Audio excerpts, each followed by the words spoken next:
I've tried lots of different plants in my chicken garden, and over the years I find it's really helpful to have a completely separate space that the chickens cannot get into that I can put plants into.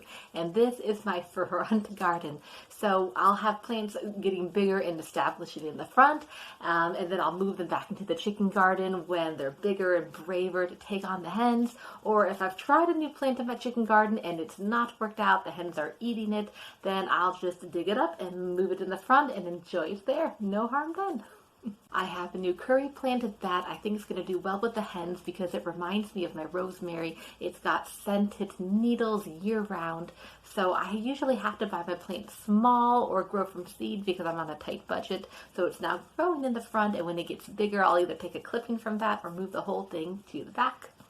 I planted some of my new elephant ears both in my chicken garden and in the front garden, and I'm so glad I did that because the ones that went straight to the hens, they were small and they got all ripped up, all their leaves. There were barely any leaves left initially. I was really worried I was going to lose them all, and actually I didn't. They've all recovered after I fenced them off more robustly, but if they hadn't recovered, I would have had some in the front garden that once they get bigger and established and spread, I could have taken clumps of those and moved it to the back. So you see, that's kind of my strategy. We've got this lovely little carnation that we've moved to the front that just never could thrive in the back with the hens. They were always just eating those leaves down. So that's looking beautiful for the first time this year. And by the way, if this video is helpful, let me know by pecking the like button.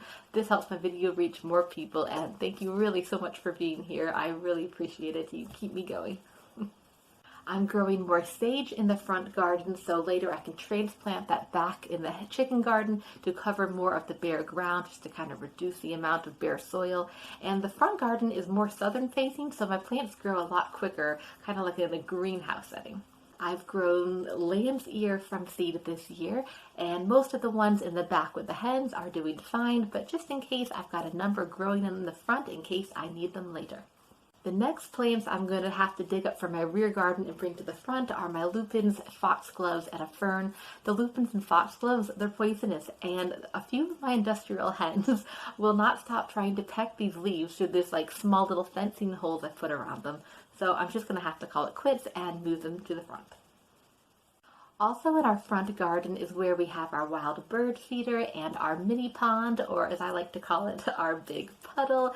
It's you don't want wild birds to be eating and drinking where the chickens are because wild birds can carry diseases like bird flu.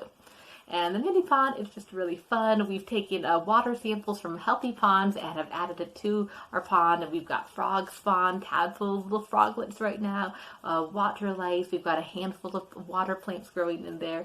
And it's fenced off, so maybe we could have had it with the hens in the back. It's so small, but anyways, it's fine. The frogs are safe in the front with us. If you're trying to decide what to grow in your chicken garden, watch this next video about my favorite chicken garden plants in the garden right now, and also some of my plant failures. I can't forget those.